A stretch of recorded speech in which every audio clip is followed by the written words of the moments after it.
Good afternoon, everybody. Happy Veterans Day. So, the story of Washington's vision, the prediction of three great perils that will come upon the Republic, is one that many Americans have forgotten about, but it's a fascinating story of a vision that apparently came to um, Commander George Washington of the Continental Army in the winter of 1777, while his troops were facing bleak circumstances against the British. It was not looking like they could possibly win this revolution at that point, and he spent a lot of time in prayer. And the story goes, allegedly, the story was retold by one of his troops who was there in the Continental Army. Now, in the 21st century, it's for debate as to whether this is a true story or not, or whether it's just a fable that's been passed down. But it is a story that was actually written in many papers in the 1800s, including the paper behind me.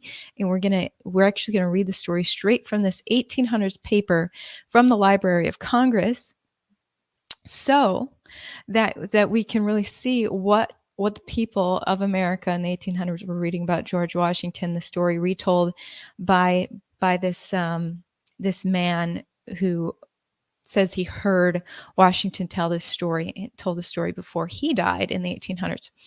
Before we get into this, I want you guys to hear this, because I think it's a fascinating, if it is true, it's a fascinating story for us looking to the future of our country right now, because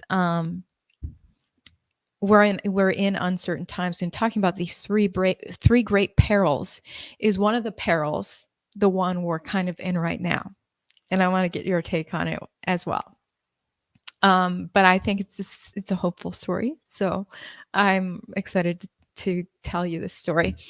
Before we get into it, I want to shout out the sponsor for this video, Noble Gold. Now, not everyone's interested in precious metal IRAs or 401k rollovers. Some people are happily putting their life savings in the stock market. Some people are launching themselves into property investments. Some like the idea of cryptos or leveraging investments, all at what looks like the top of the market. But what could go wrong with the supply chain issues, inflation on the way, and unemployment climbing into, isn't it all a bit risky? And don't even get us started with the $25 trillion in debt. If you've been thinking about investing safer so you can retire comfortably and sleep at night, it might be time to talk to Noble Gold about the tax advantages and other pluses of those precious metal IRAs. Of course, you might just love uncertainty, but if you don't, this month, Noble Gold is giving away a free America the Beautiful solid silver 5-ounce bullion coin with any qualifying IRA you start. You can call them at 877-646-5347 or visit the Noble Gold website linked in my description. If you do, it sure helps me out as an independent journalist, since they are one of the sponsors helping me stay completely independent. Okay, I want to get into the story of George Washington. I dedicate this Veterans Day to Commander George Washington, our great founding father, who would then go on to be president. Yeah, he really created the United States' first military and helped liberate and create our country. And so I dedicate this Veterans Day to him. And it's an interesting story. You know, the tyranny from the British began in the early 1760s, and the people in America became more and more troubled and upset and just bothered by the tyranny of the British government. And it took a decade until it just things escalated. The tensions just escalated so much. And you can see the tensions escalating in our country right now. Well, it took a decade of escalation when they, at that time, were a part of the British Empire.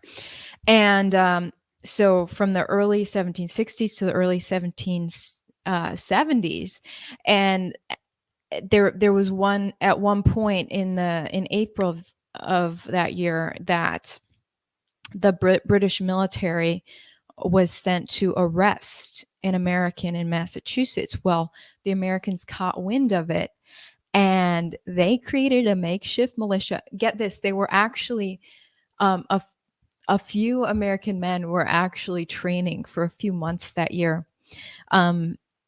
They were collecting weapons and just brushing up on some military skills in case things got bad enough that they had to take on the Redcoats.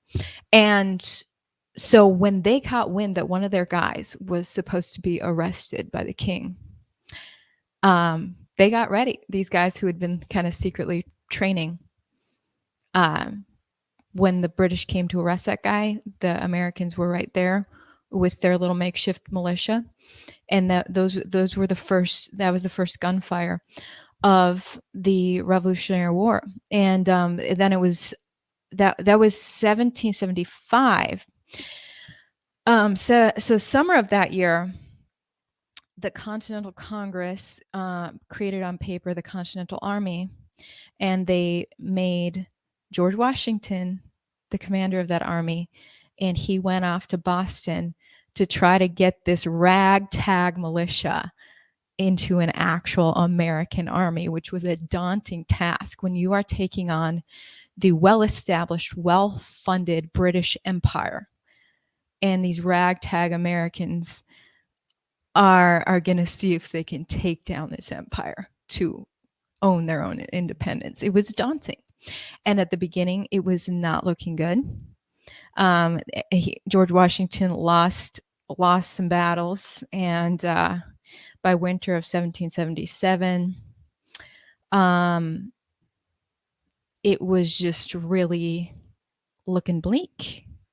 And they were about to have an important turnaround. The French, they were about to get the French to sign on. And once they had the backing of the French, they were able to take down the British. But at that point, it was a very bleak time. And this is where the story allegedly comes in. Now, the story was allegedly told by a man named Anthony Sherman, a veteran of the Continental Army, and a man who supposedly heard the words firsthand from George Washington. And he didn't get around to telling anyone, allegedly, until shortly before he died in the 1800s. And that's when the story was published in the papers, the story of the vision that George Washington had. Now, when people have spiritual experiences, they do happen, and it weirds people out, so they don't tell a lot of people they have these stories. But I don't know if this is a true story or not. It's up for debate. Snopes implied it's not true, but Snopes does a lot of erroneous fact checking. We've really seen glaring this past year, so who knows? But this is a legitimate Library of Congress published paper from 1880. And I'm going to share the screen with you guys so you can see it. Now, this is shortly after the famous words of Thomas Paine were written, which was that these are the times that try men's souls. Thomas Paine talked about how maybe we should have declared our independence earlier. See, people don't realize that, our independence was declared in 1776, but the war lasted for many years longer. The British were really trying hard. And so 1777, a year after we declared our independence, like, crap, we might not be able to hold on to our independence. So that is allegedly when this all went down. And this vision happened in his despair. George Washington, a man of prayer, would retreat to solitude a lot to pray. Well, this vision allegedly came to him. Now, this was published in the National Tribune, a monthly journal devoted to soldiers and sailors of the United States, and the instruction of the family circle. You see, Washington, D.C., December 1880.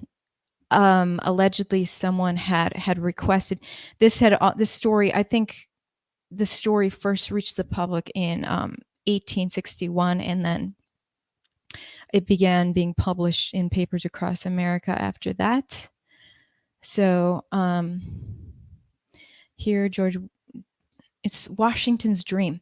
Okay, let me tell you guys, the interesting thing here is that Washington's vision is published across the internet, but it has the internet publication of the story has a different conclusion than this authentic paper from 1880 has. Okay, it's fascinating to me. The whole story is published. It's copied and pasted basically from this paper, except for those final key words. 3 great perils are going to come to our republic, and the worst one. Which one is going to be the worst one? Well, this paper, this authentic paper from Library of Congress, actually says something different than what the internet says. Let's read it to you here. Little Sioux, Iowa, June 18th, 1880. I see a request for Washington's Dream, and as one of my neighbors chanced to have it, I borrowed the paper containing it and take the liberty to send you a copy of the dream, Washington's Vision. The last time I ever saw Anthony Sherman was on the 4th of July, 1859, on Independence Square. He was then 99 years old and becoming very feeble. But though so old, his dimming eyes rekindled as he gazed upon Independence Hall, which he had come to gaze upon once more before he was gathered home. Let us go into the hall, he said. I want to tell you an incident of Washington's life, one which no one alive knows of except myself. And if you live, you will before long see it verified. Mark the prediction. You will see it verified. He's saying, predicting the deep, far-off future of America, perhaps now. From the opening of the Revolution, we experienced all phases of fortune, now good and now ill. One time victorious and another conquered. The darkest period we had, I think, was when Washington, after several reverses, retreated to Valley Forge, where he resolved to pass the winter of 77. I have often seen the tears coursing down our dear old commander's careworn cheeks as he would be conversing with a confidential officer about the condition of his poor soldiers. You have doubtless heard the story of Washington going to the thicket to pray. While it was only true, it was not only true, but he used often to pray in secret for aid and comfort from God, the interposition of whose divine providence brought us safely through those dark days of tribulation. One day, I remember it well, the chilly winds whistled through the leafless trees. Though the sky was cloudless and the sun shone brightly, he remained in his quarters nearly all the afternoon alone. When he came out, I noticed his face was a shade paler than usual, and there seemed to be something on his mind of more than ordinary importance. Returning just after dusk, he dispatched an orderly to the quarters of the officer I mentioned, who was presently in attendance. After a preliminary conversation, which lasted about half an hour, Washington gazed upon his companion with the strange look of dignity which he alone could command, said to the latter, quote, I do not know whether it is owing to the anxiety of my mind or what, but this afternoon, as I was sitting at this very table engaged in preparing a dispatch, something in the apartment seemed to disturb me. Looking up, I beheld standing opposite to me a singularly beautiful female. So astonished was I, for I had given strict orders not to be disturbed, that it was some moments before I found language to inquire the cause of her presence. A second, a third, and even a fourth time did I repeat my question, but received no answer from my mysterious visitor, except a slight raising of the eyes. By this time, I felt strange sensations spreading through me. I would have risen, but the riveted gaze of the being before me rendered volition impossible. I essayed once more to address her, but my tongue had become powerless. Even thought itself suddenly became paralyzed. A new influence, mysterious, potent, irresistible, took possession of me. All I could do was to gaze steadily, vacantly at my unknown visitant. Gradually, the surrounding atmosphere seemed as though becoming filled with sensations and grew luminous. Everything about me seemed to rarefy. The mysterious visitor herself became more airy and yet even more distinct to my sight than before. I now began to feel as one dying, or rather to experience the sensations which I have sometime imagined accompany dissolution. I did not think, I did not reason, I did not move. All were alike impossible. I was only conscious of gazing fixedly, vacantly at my companion. Presently, I heard a voice saying, "Son of the Republic, look and learn," while at the same time my visitor extended her arm eastwardly. I now beheld a heavy white vapor at some distance rising fold upon fold. This gradually dissipated, and I looked upon a strange scene. Before me lay spread out in one vast plain all the countries of the world: Europe, Asia, Africa, and America.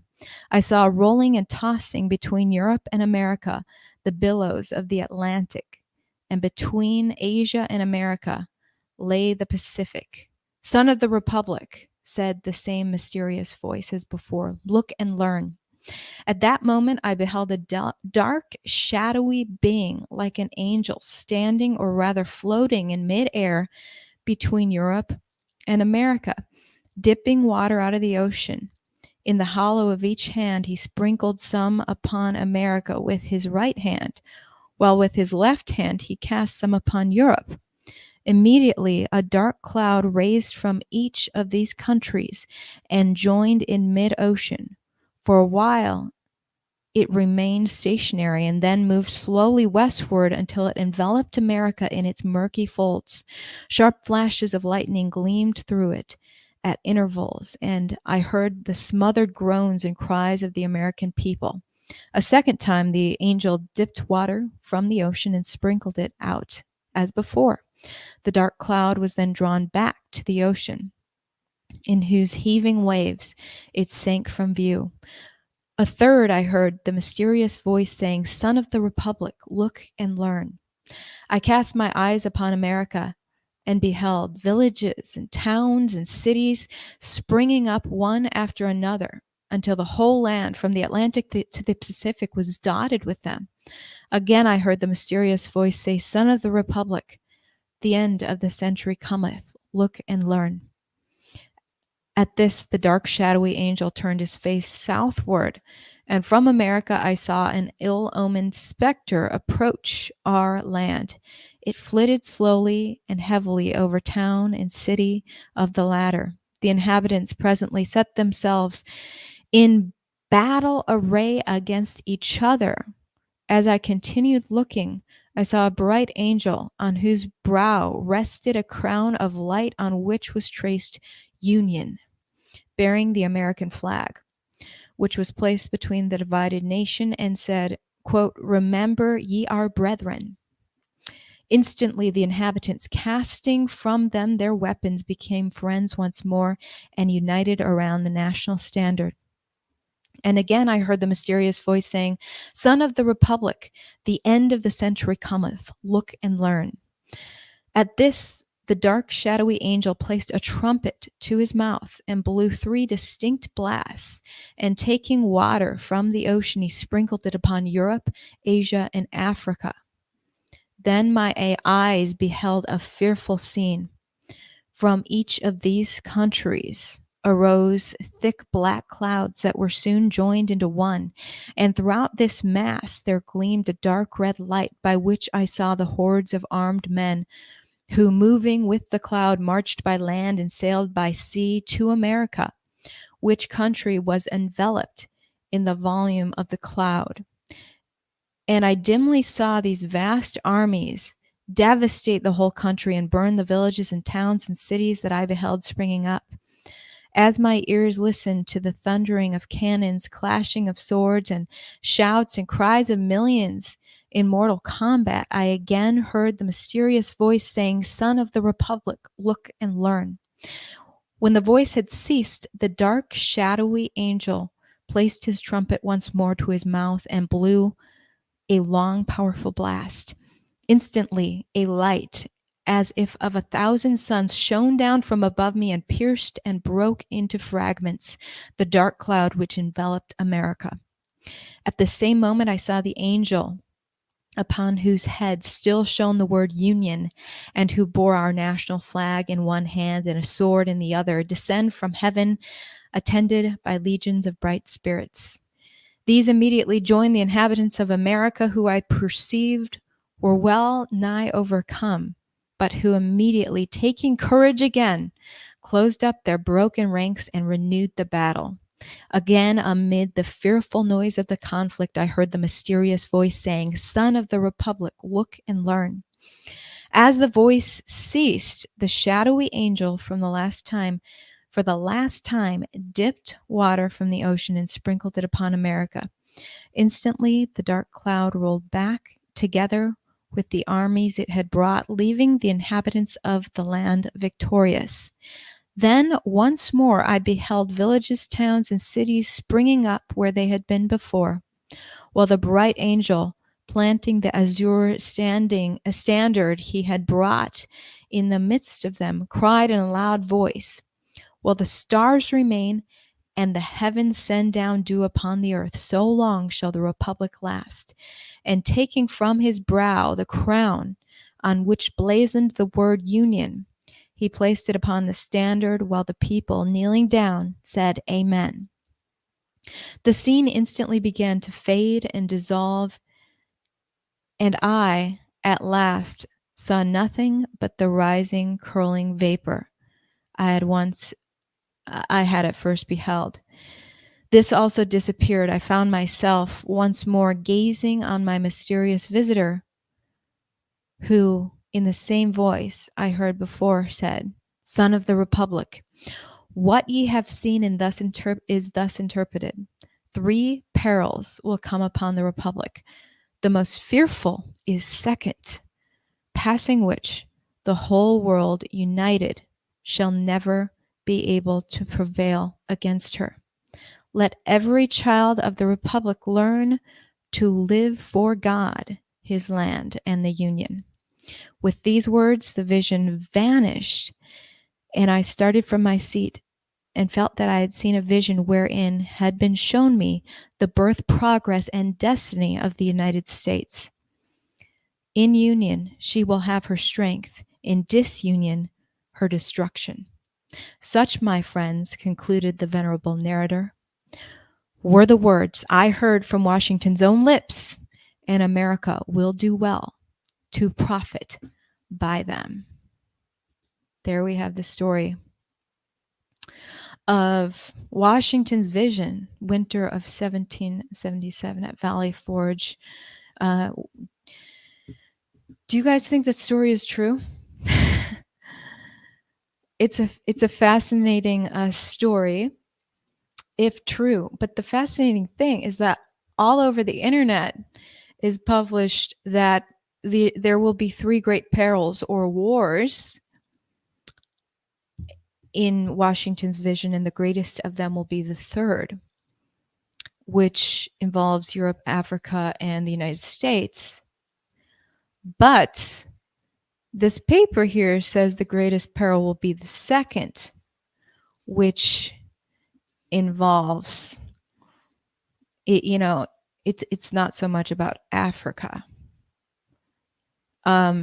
So since this paper is an authentic photocopied paper from 1880, published on libraryofcongress.gov, I tend to believe that the true story from, that was told back then was that the second peril will be the greatest. Now, this is a peril to the Republic itself. Yes, we went through 2 world wars, but those world wars were not so much about, America being invaded. Now, the Civil War was a great peril for the United States. And I think that I'm wondering, What do you think of this? That the first peril may have been the Civil War, right? The nation was founded, then there was the first peril, which was the Civil War. And could we soon encounter the second great peril for our nation? Are things escalating to that now? What do you guys think? There's supposed to be 3 great perils for the United States, but we will succeed if we stay united. In disunion, it says we shall fail, and I 100% agree with that. Reading your comments, sounds very similar. You're saying sounds very similar to the book of Ezekiel and Daniel in the Bible. Can you post the link? Sure, I'll have to copy and paste from the Library of Congress so you guys can have this link directly. I'll put it in my description after this broadcast so that you can share the link with your friends. What does Google think the answer is? Google is probably going to cite Snopes, and Snopes went through this big storyline that says basically that it's phony, but I do not trust Snopes. Snopes also said that India was a joke for administering the I word to its citizens, but India decimated its illness this year by administering the I word. So Snopes is a joke.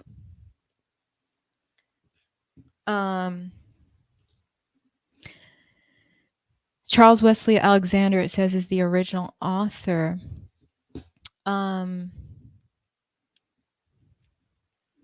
Wesley Brashaw, it says here. Brashaw. Okay, it's really interesting here. The 3 perils will come upon the Republic. The most fearful is second, passing which the whole world united shall never be able to prevail against her. So this paper is saying that this peril, the entire world is going to come against America.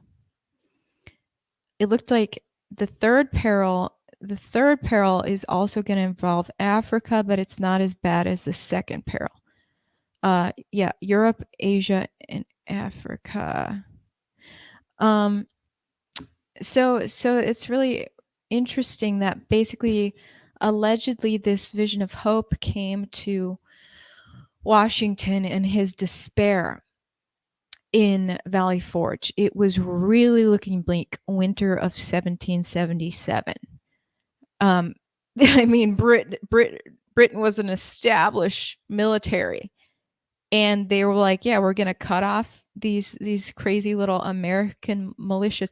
And get this, the majority of Americans in the 1700s were standing by idly, observing, saying, I don't know if I want to stop being British.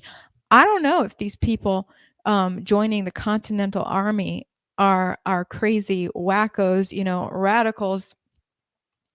I don't know if I want to join in this fight. I'm going to stand by and just watch. And it took a small percentage of Americans who actually activated to create this great nation. The Americans were pretty divided on whether they really wanted to leave Britain. So those were dark times, and allegedly that is when this vision of hope came to Washington, which he only told to a few people. I mean, if this is even true, when you receive, and I know people do get visions, and look, for all you Christians, look, I grew up reading the Bible, and people in the Bible were always having these crazy visits by angels, right? And my dad was like, I want to be visited by an angel. Why don't angels visit people anymore? Well, I think that people do sometimes get these spiritual encounters, and they keep low key about it because they'll be called crazy. So if this is true,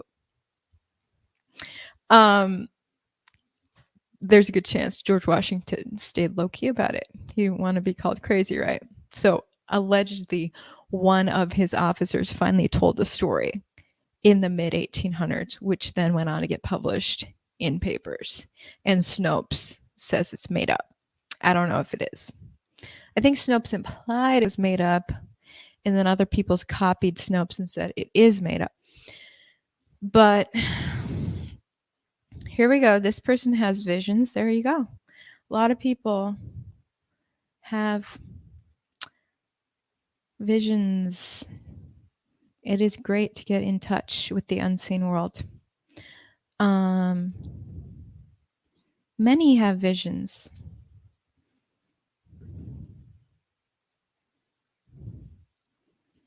Oh yeah, Allie Carter. Did she have a vision? I'll have to check out what you're talking about. Stu Peters rocks. He had me on his show as well. Stu Peters is killing it. If there were an independent journalism award right now, maybe I should create one. I would give it to Stu Peters. I mean, he is rocking and rolling, getting all these exclusive, making headlines. Go get it, Stu.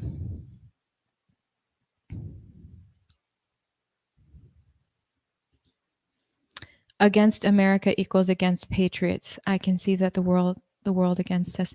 Yeah. So in the 1700s, it was the patriots who were just a few brave people who were tired of tyranny, and they took a stand, and the majority of Americans were complacent and were like, I'm not willing to fight to get rid of a tyrant if that's what it takes. And so it was just a few people. And Thomas Paine's right now. Thomas Paine wrote in December of 1776. So this is a year prior to Washington's alleged vision. These are the times that try men's souls. And he said, tyranny like hell is not easily conquered, yet we have this consolation with us, that the harder the conflict, the more glorious the triumph. What we obtain too cheap, we esteem too lightly.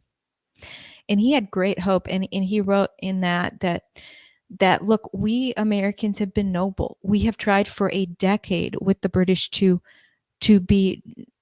resolve this peacefully, and to just get them to back off and leave us alone. And they're being tyrannical. And so this is our last ditch effort that we have to resolve to violence. We have to resort to violence, but we are being noble about it. So I trust that God will honor noble people. He wrote about how surely God will be on our side, not the British side, because they've been horrible tyrants for years. And he ended up being right. I think these original patriots were people of great faith, and faith is what always wins. Faith is the key with everything.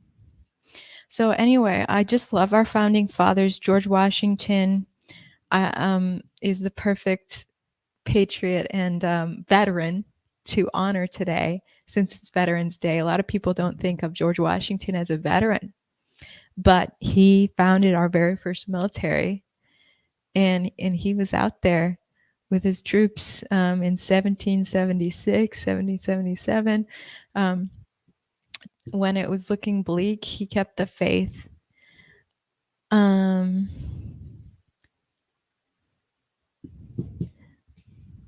What's up?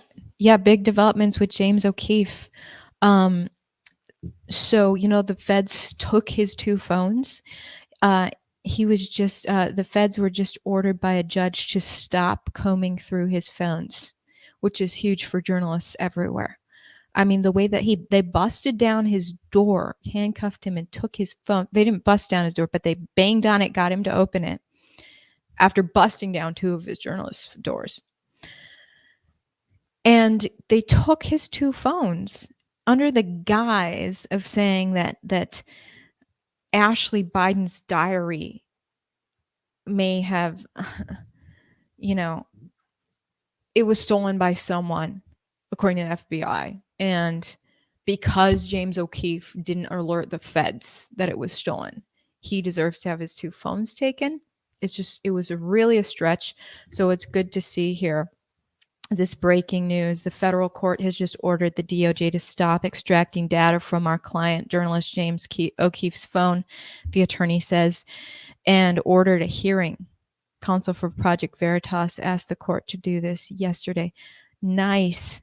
Good for James O'Keefe's attorney. They asked the court to stop the extraction of data from James O'Keefe's phone. Yeah, that's big for journalists, because if the FBI can just randomly take journalists' phones and go through their data, that's not a good thing for the free press. That is not a good thing for the free press. When the FBI and our other officials in government are supposed to be the people that the fourth estate, which is the slang term for journalism, is supposed to be keeping a watchdog eye on. We journalists are supposed to be the watchdogs of the FBI and the other three branches of government: executive, judicial, and legislative. The rumored fourth estate, or the slang that journalists are the fourth estate, comes from that. And you can't be the fourth estate and be the watchdog on government when you know that the FBI is going to be able to grab your phone at any time and look through it. So anyway, that is good to see in regards to Project Veritas. Now, a lot of people have asked me if I work for Project Veritas or whatever, since they did the story on me this summer. No, I'm like completely separate from them. They did the story on me. They're wonderful. I befriended them. Although I haven't talked to James O'Keefe in months now, so I'm totally separate from them, doing my own thing. But I'm just talking about his case a lot because this is big for journalists everywhere.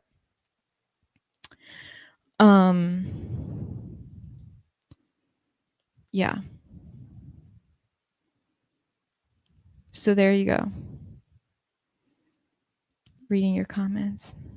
three branches of government. That doesn't seem anything like the monarchy we're living in. Yeah, it's seeming more like a monarchy, isn't it? It's getting concerning. But it's, and to more and more Americans feel that way. It's interesting because under Trump, a lot of the leftists felt that he was acting more like a monarch, throwing out the Constitution. If you read CNN's articles, they totally talk like that, and the New York Times, like he was a tyrant. But now under Biden, when we're seeing these edicts come out that are affecting every person's lives and what they must put in their bodies, now I'm having leftist friends raise the red alert for themselves. Because as a journalist, I am friends with everybody, and the more context you have, the better. And some of my best friends who are leftists have told me, wow, I never thought I'd say this, but I miss Trump. And so what's happening under Biden is waking some leftists up. These are fascinating times.